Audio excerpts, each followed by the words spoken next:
What's happening guys, it's Abhinav from PhoneBunch and this is the Xiaomi Redmi 3S Prime. Yes, the 3GB RAM variant with 32GB of onboard storage and a fingerprint sensor.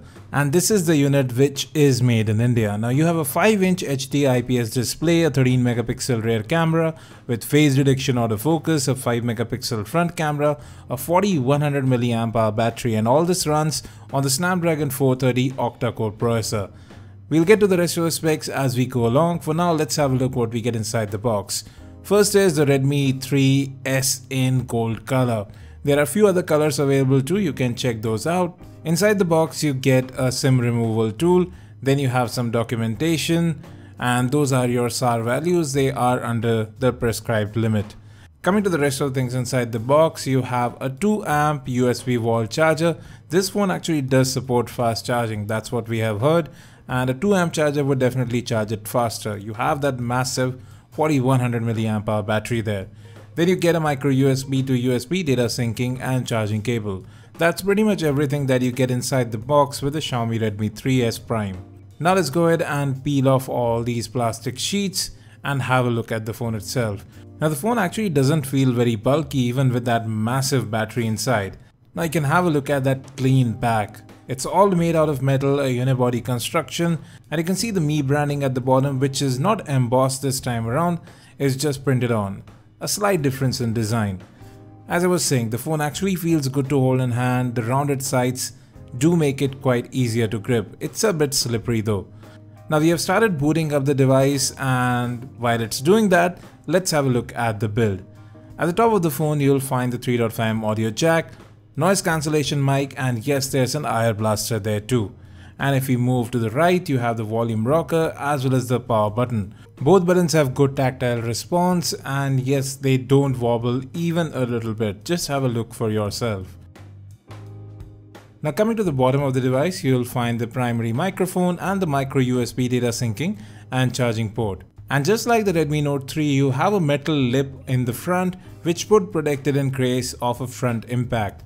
Now on the right of the phone you have the SIM tray. This is a dual SIM 4G LTE capable device, but it is a hybrid SIM card slot. So you can either use 2 SIM cards or 1 SIM card and 1 micro SD card, but you get 32GB of onboard storage, which should be enough. Now at the back you have a 13MP camera with phase detection autofocus, LED flash, and you can see that fingerprint sensor right there as well. The fingerprint sensor is very easily accessible, and 5-inch form factor is really great for single-handed use. And if you just see, the fingerprint sensor actually works out very well. It's fast, it's swift, and in the time that I've used the device it actually worked out quite well. It was quite accurate too. Now coming to the front, you have a 5MP camera, proximity and light sensors, along with a notification LED right there too. At the bottom of the phone you have capacitive buttons which are sadly not backlit. The display however does seem to be quite sharp. It doesn't look that pixelated, but yes, the color temperature is slightly towards the colder side. Whites do look a bit bluish. Good viewing angles though.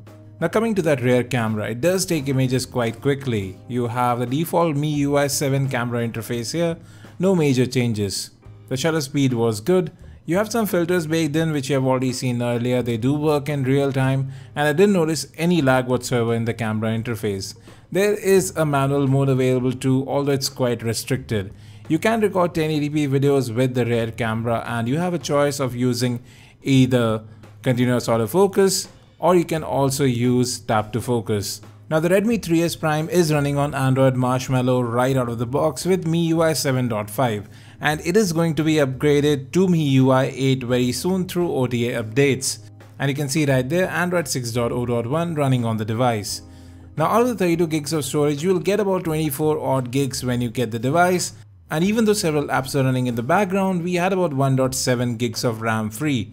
Moreover, USB OTG is also supported here. Then there's theme support baked in, something that we are quite used to on MIUI. There's not much change here, not many added features, but you do have app lock support, which was later added to the Redmi Note 3, where you can use your fingerprint sensor to lock apps, which can be later accessed by just using your fingerprint sensor or a pattern or a pin which you may have chosen.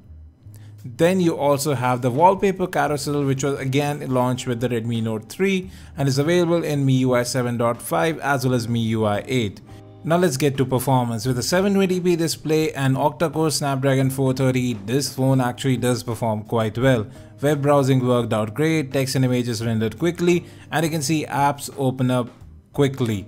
There is no lag there, and even after opening so many apps, if I just go back to Chrome, you can see it's still kept in memory. So memory management also seemed to be quite good. Animations were slick and I didn't notice any hiccup or stutter there. Now there is a 2GB RAM variant of the Xiaomi Redmi 3S which doesn't come with a fingerprint sensor, priced at Rs 6,999. We'll try to get a look at that as well, but for now this one is priced at Rs 8,999 and it will be available starting August 9th. At this price point, there doesn't seem to be any competition to this smartphone apart from the company's own Xiaomi Redmi 3 Note. We will be taking a look at its camera and performance in depth later on, so do stick to PhoneBunch, hit that subscribe button to get those videos first. Thanks for watching, and as always, have a great day.